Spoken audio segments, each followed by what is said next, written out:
That's why coffee గురించి sample గా మీకు చెప్పాను. నా ఇష్టాలు కూడా తెలియాలిగా. మీ గురించి నేను తెలుసుకోవడం ఎందుకు? What is this Padmavati? తెలుసుకోవాలి. రేపు పొద్దున నీ పక్కన నిలబడడానికి, నీతో కలిసి నడవడానికి వచ్చే లైఫ్ పార్ట్నర్ గురించి ఎవరైనా తెలుసుకోవాలి. తెలుసుకొని మసులుకోవాలి. వాట్ ఇస్ దిస్ పద్దు? కాఫీ పని మొదలు పెట్టండి ప్లీజ్.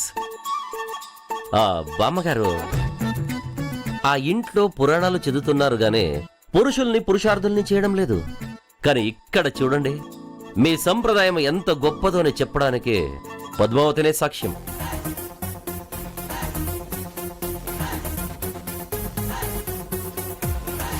మీ సంస్కారానికి నిలువెత్తు నిదర్శనం, మీ మంచితనానికి దర్పణం.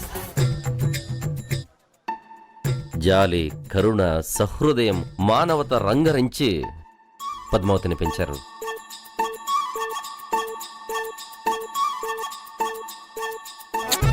ఏంటో తెలీదు గానే ఎవరికి భార్యగా వెళుతుందో, ఏ ఇంటికి కోడలుగా వెళుతుందో వాళ్ళు మాత్రం చాలా అదృష్టవంతులు. ఎందుకు బాబు పద్మావతిని అంతలా పొగుడుతున్నావు? మీకు అభ్యంతరం లేకపోతే పైసా కట్నం లేకుండా పెళ్లి చేసుకోవడానికి నేనని కాదు, ఎవరైనా ముందుకొస్తారో అంటున్నాను. బామ్మగారు, మనలో మన మాట, పద్మావతికి తన సంబంధం చూస్తున్నారా?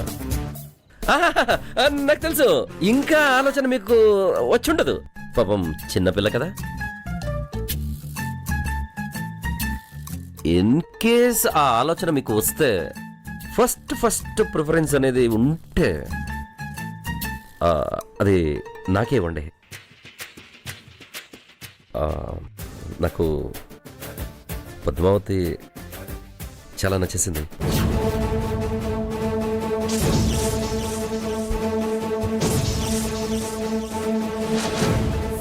యాక్చువల్లీ నేను ఎంత ఇంప్రెస్ అయ్యానంటే చెప్పలేనంత. ఈ గుండెల్లో ఇంకెవరిని తీసుకొచ్చినా ఫిక్స్ చేయలేను.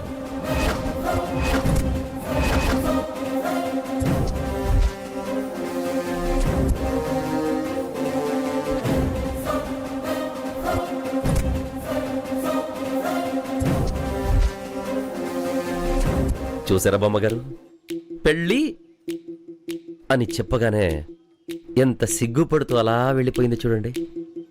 అమ్మాయికి ఆల్రెడీ సంబంధం చూసేసాం బాబు. చూడడం ఏమిటి, కుదిరినట్టే.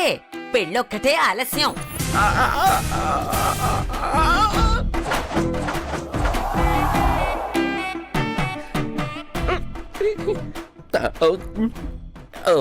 ఇంతకీ అదృష్టవంతుడు ఎవరు బామ్మగారు? ఎవరో ఏమిటి, మా శ్రీనివాసులే. వరసైనవాడు, చిన్నప్పటి నుంచి కలిసి పెరిగిన వాళ్ళు.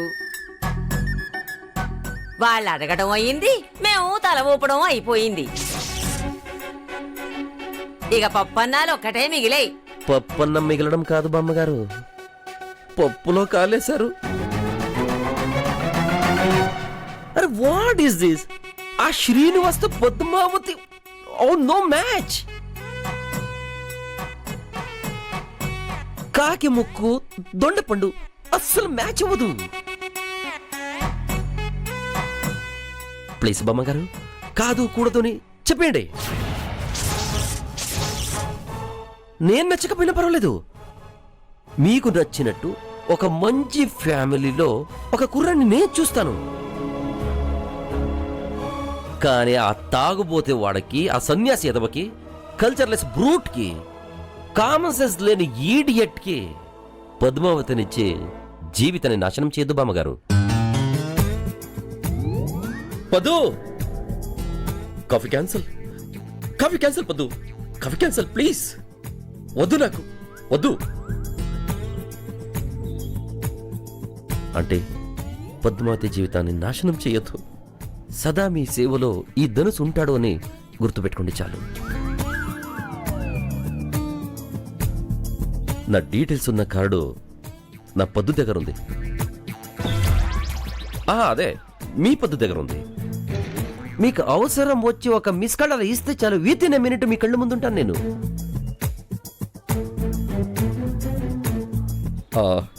ఇంకా నేను వెళ్ళనా? ఓకే పద్దు, బాయా.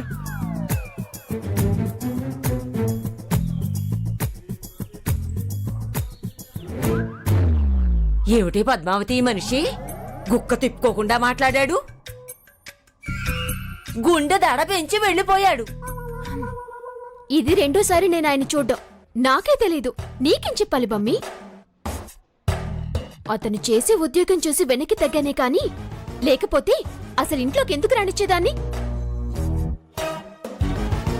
ఏమోలే, మనకెందుకు పోలీసులతో గొడవలు? ఆయన చెప్పేది ఆయన చెప్పాడు. వింటే వింటాం, వినకపోతే వినకపోతాం. వదిలేయండి. ఇదిగో, నువ్వు వెళ్ళి ముందు ఆ కాఫీ లోపల పెట్టు.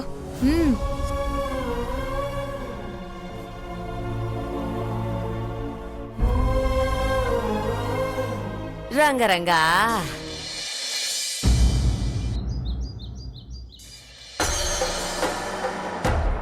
ఏమయ్యా ఆపయ్యా.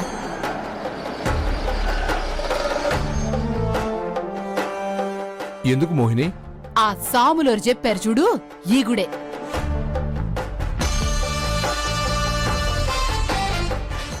మీ నివాసానికి తూర్పున ఈశాన్యంలో ఒక దేవాలయం ఉంది.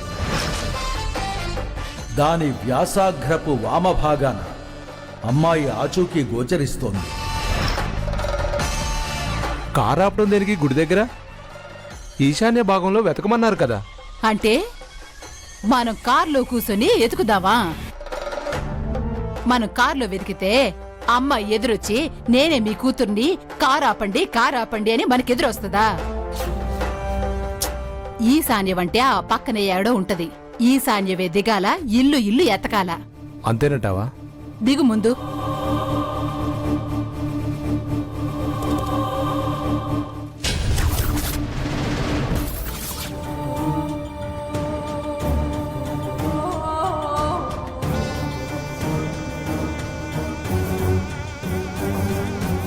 సూర్యుడు నడినెత్తున ఉన్నాడు కదే, ఇప్పుడు తూర్పెటో ఎలా తెలుస్తుంది? కాసేపు నీడ వాలేదాకా నిలబడదాం, అర్థమైందా? అది వాలేదాకా నిలబడితే మనం రోడ్డు మీద వాలిపోతామయ్యా. ఎండ చూడు ఎట్టా కొడుతుందో. బిడ్డ కావాలనుకుంటే వెతికి తీరాల్సిందే కదా. బిడ్డ కోసమే కదా మరి మనం వచ్చుండది. అయితే ఆలస్యం ఎందుకు? వెతకడం మొదలు పెడదాం. నువ్వు ఈ బజార్కి వెళ్ళు, నేను ఇలా వెళ్తాను. ఆ? యావయ్యా ఆ? మరి దూరంగా ఎళ్ళబాకు, మధ్యలో కలుస్తా ఉండు. అన్నీ అడ్డదారులే ఉన్నాయే, అవే మనల్ని కలుపుతాయిలే. నువ్వెళ్ళు.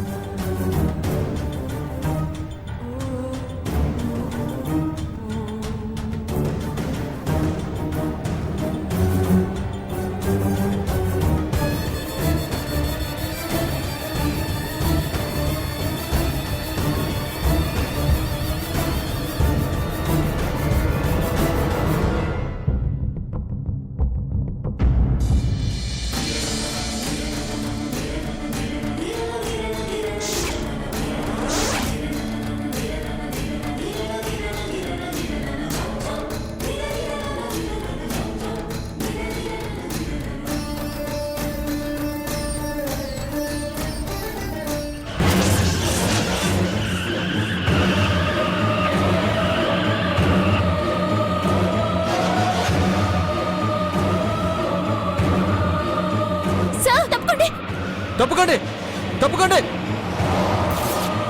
సార్.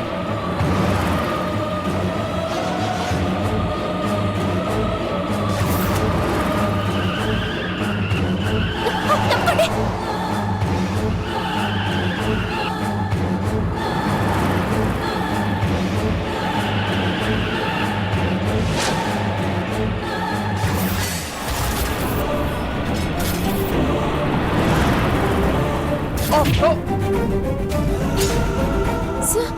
ఓసేయ్,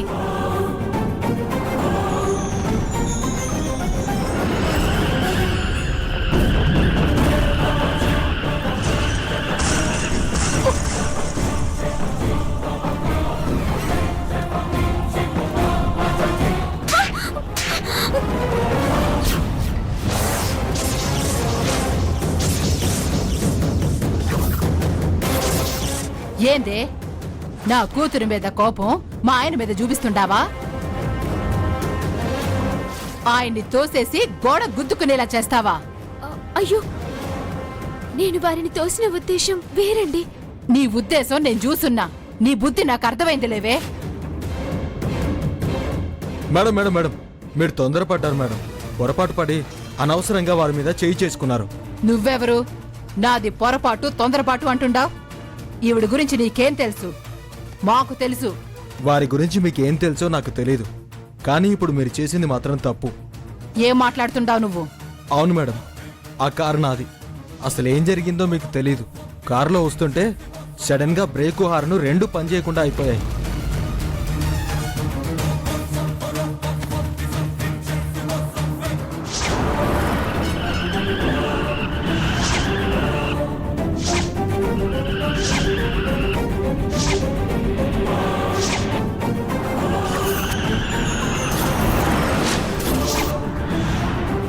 నువ్వు చెప్పేది నిజమా బాబు? మీరెవరో వారెవరో నాకు తెలీదు. మీతో అబద్ధం నేనెందుకు చెప్తానండి? చూడండి, ఎవరి మీది కోపమో మరొకరి మీద చూపించేంత మూర్ఖురాల్ని కాదు నేను. నాకు సంస్కారం ఉంది. మీలా తొందరపడే స్వభావం నాకు లేదు. అందుకే మీరు కొట్టగానే తిరగబడి కొట్టలేదు. అతను నిజం చెప్పకపోతే మీ దృష్టిలో శాశ్వతంగా చెడ్డదానిగా మిగిలిపోయేదాన్ని. దేవుడు నాకు చాలా గొప్ప మేలు చేశాడు. అలాగే మా తల్లి వయసు మీకుంది, తండ్రి వయసు వారికుంది. మీ మీద నేనెందుకు కోపం చూపిస్తాను?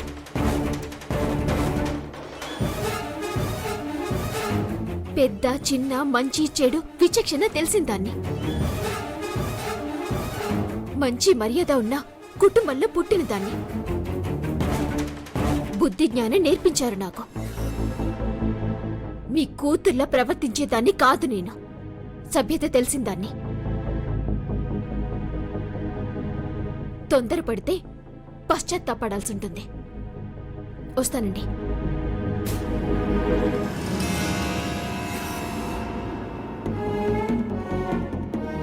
పాపం, ప్రాణాలు కాపాడిన ఆ పిల్లను చెంప పగలగొట్టావు కదే. తప్పు చేశానయ్యా. బంగారం లాంటి పిల్ల కొట్టి పాపం మూటగట్టుకున్నా నా పసుపు కుంకాల్ని కాపాడింది. తను నా దేవుడు చల్లగా చూస్తాడు. అదే చెప్పి వెళ్ళింది కదా, తొందరపడితే నాలుక కరుచుకోవాల్సి వస్తుందని. తెలిసిన పిల్లే కదా, ఆగుపడినప్పుడు క్షమాపణ చెప్పుకుందువు గానిలే. పద. పదయ్యా.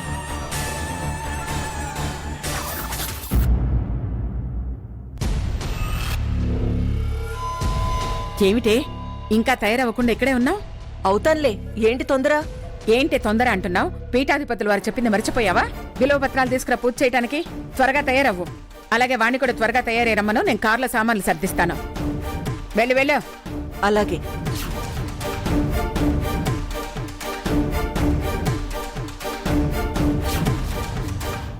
ఏంటి కొత్త అలవాటు? కొత్త అలవాటేంటి? ఈ రోజు గుడికెళ్ళాలి. నేను గుళ్ళకి గోపురాలకి రాను అని నీకు తెలుసుగా. గుడికి వెళ్లేది మీకోసమే. ఇప్పుడు ప్రత్యేకంగా నా కోసం గుడికి వెళ్ళవెందుకు? పీఠాధిపతులు వారు మీకేదో జాతక దోషం ఉంది, కీడు జరగొచ్చు, అభిషేకాలు మృత్యుంజయ హోమాలు చేయమన్నారు. అందుకు. దోషం అన్నారా? పాపం, పీఠాధిపతుల వారికి నువ్వే దోషం అని తెలియక అలా అనుంటారు. నా జీవితంలో జరగాల్సిన కీడు ఎప్పుడో జరిగిపోయింది. కొత్తగా జరిగేదే ఉంది, పోయేదే ఉంది. సాధారణంగా ఎవరికైనా ఏలినాటి శని 7 ఏళ్ళో లేదా 14 ఏళ్ళో ఉంటుందంటారు. కానీ నిన్ను పెళ్లి చేసుకున్న తర్వాత నాకు జీవితాంతం శని పట్టుకుంది. చాలే, ఆపండి. మీకు నేను శనిలా కనిపిస్తున్నానా? అలా కనిపిస్తే కోరి ఎందుకు మీ జీవితంలోకి రానిచ్చారు? శుక్రమహర్దశ అని భ్రమపడ్డాను, కానీ తమరొచ్చాకే తెలిసింది వచ్చింది దరిద్రం అని. చూడండి, పడుంటున్నాను కదా అని మరీ చులకన చేసి అభిమానం దెబ్బతినే మాటలు మాట్లాడకండి. ఏంటే పడుంటున్నావా? పడ్డం అలవాటు చేసుకుని మత్తులో పడుంటోంది నేను. ఇదిగో బూతు పాటలు పాడి సుసంగీతం పాడే అవకాశం దొరక్క నాలో నేనే మదన పడుతూ నా గోడు నాకే చెప్పుకుంటూ నలిగిపోతోంది నేను. విద్వాంసుడి స్థాయి నుంచి వ్యసనపరుడి స్థాయికి దిగజారి సమాజాన్ని తలెత్తి చూడలేక సిగ్గుతో తలదించుకుని బతుకుతోంది నేను. ఇదంతా ఎప్పుడు ఉన్న పురాణమే కాని వెళ్ళి తయారవ్వండి, గుడికి వెళ్ళాలి. వచ్చాక ఎన్ని సీసాలు తాగుతారో మీ ఇష్టం. నేను రాను. మొండితనంగా మాట్లాడకండి. మీ మేలు కోరి పూజలు చేసేది. నువ్వు చేసిన మేలు చాలు. రుక్మిణికి నేను చేసిన ద్రోహం ఎన్ని పూజలు చేసినా తొలగిపోదు. అనుభవించటమే దానికి నేను చేసుకునే ప్రాయశ్చిత్తం. బహుశా పీఠాధిపతుల వారు చెప్పిన కీడు అందుకే అయి ఉంటుంది. తగల్ని. ఇప్పుడు కీడు తొలగిపోయి నేను చేసేదే ఉంది. అయిన నాశనం ఎలాగో అయ్యాను. నేను చేసిన పాపాలకి ఆ దేవుడు నాకే శిక్ష వేశాడు అనుకుంటాను. కనీసం ఇలాగైనా నేను చనిపోయిన తర్వాత నా ఆత్మకి శాంతి కలుగుతుంది. ఏంటా మాటలు? శుభమా అని పూజకి బయలుదేరుతుంటే అపశకునం మాటలు మాట్లాడతారే? దయచేసి నా మాట వినండి. మమ్మల్ని బాధ పెట్టకండి. మీరు రాకపోతే అత్తయ్య గారు బాధపడతారు. మమ్మల్ని బాధ పెడితే మీకొచ్చే లాభం ఏంటి? ఊరికే వాదించకుండా బయలుదేరండి. చెప్తే అర్థం కదా? చావునైనా సంతోషంగా ఆహ్వానిస్తాను కానీ గుడికి మాత్రం రాను. కృష్ణ, ఏంట్రా మాటలు? మాటలంటమ్మా మాటలు. చేసిన పాపాలని చెంగును కట్టుకుని గుళ్ళంటా గోపురాలంటా తిరుగుతుంటే దోషాలు పోతాయా? పాపాలు నశించిపోతాయా? అనుభవించాలి. ఎవడు చేసిన పాపం వాడే అనుభవించాలి. అందుకే గుడికి రాను అంటున్నాను. రాకురా, రాకు. నీకేదైనా జరగరందే జరిగితే చూసి బతికే శక్తి నాకు లేదురా. నీకన్నా ముందే నేను చావడం నయ్యింద్రా. ఇంత విషయం తెచ్చివ్వు. అమ్మా, అమ్మ కావాలనుకుంటే గుడికొచ్చి తీరాలి.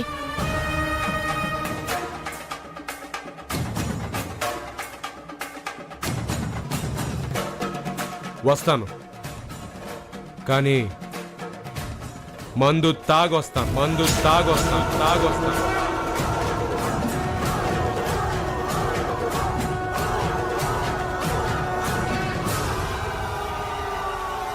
మందు తాగి గుడికి రావడమేమిట్రా?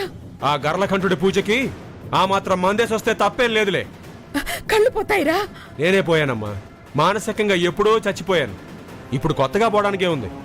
నేను వెళ్ళి స్నానం చేసి వస్తా.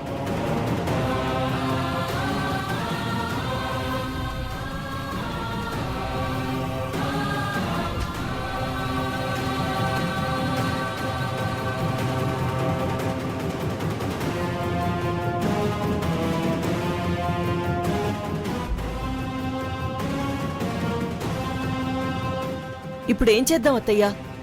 ఆయన తాగేసి గుడికొచ్చేలా ఉన్నారు. అదేనే నా బాధ.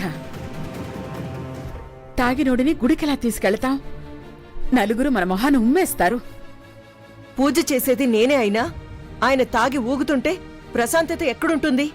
శ్రద్ధగా పూజ ఎలా చేయగలం? అయినా గుళ్ళో ఎంత అసహ్యంగా ఉంటుంది అత్తయ్య గారు. అంతా మనల్ని అదో రకంగా చూస్తారు. వాడి అరుపులు చూస్తుంటే బతుకు మీద విరక్తి కలుగుతోంది. ఏమింది బామ్మగారు అంతలా అరుస్తున్నారు? రోజూ ఉన్నదేనే పద్మావతి. మేం వద్దనడం, వాడు తాగడం. పీఠాధిపతుల వారు పూజలు అభిషేకాలు చేయమన్నారు కదా. పదరా గుడికి వెళదామంటే మీ పూజలు వ్రతాలు నాకు అనవసరం, నా పూజ నాకే ముఖ్యమని, అదేదో నిత్య అనుష్ఠానల్లా త్రికాల సంధ్యావందనల్లా మందు తాగాల్సిందే నేను రాను అంటున్నాడు. బతిమలాడితే వస్తాడు, కాని మందు తాగి వస్తాడట. నేనెలా ఆపాలో, ఎలా తీసుకెళ్లాలో అర్థం కావడం లేదు. ఎందుకత్తయ్యా దీనికి చెప్పడం? ఇదేమన్నా ఆర్చేదా తీర్చేదా? ప్రతిసారి అది ఏంటని అడగడం, మనం చెప్పడం. మా బాధేదో మేం పడతాం కానీ నువ్వెళ్ళి పని చూసుకో. గురువుగారికి కీడు జరగకుండా చూసుకోవడం కూడా ఒక పనే అమ్మా. ఏయ్, అమ్మా అనకు, ఒళ్ళు మండుతుంది. సరే అమ్మగారు. ఇప్పుడేంటి బామ్మగారు? గురువుగారు మందు తాగకుండా గుడికి రావాలి అంతే కదా? ఏంటే మందు తాగకుండా గుడికి రావాలి అంతేగా అని అంత తేలిగ్గా అంటున్నావు? ఆ మందుతోనే నోరు పుక్కిలించే ఆ మనిషిని మందు తాగడం ఆపించడం అంత తేలిక కాదు. లక్ష్యం ఒక్కటే ఉంటే సరిపోదు. మనసులో సంకల్పం ఉండాలి. మన మీద మనకు నమ్మకం ఉండాలి. అదే నమ్మకాన్ని అవతలి వాళ్ళకి కల్పించాలి. చెప్పి చెప్పి జుట్టుకి రంగేసుకునే వయసొచ్చింది. సంకల్పాలు సమరాలు అన్నీ అయ్యాయి. అలా వెనక్కి తగ్గటం పద్ధతే కాదు. ఆ అయితే ముందు నువ్వు వెళ్ళి ఆపవే, చూద్దాం. వారిని మందు తాగకుండా చేసే బాధ్యత నాది. మీరు చూస్తూ ఉండండి. మందు తాగనీయకుండానే నేను గుడికి తీసుకొస్తాను.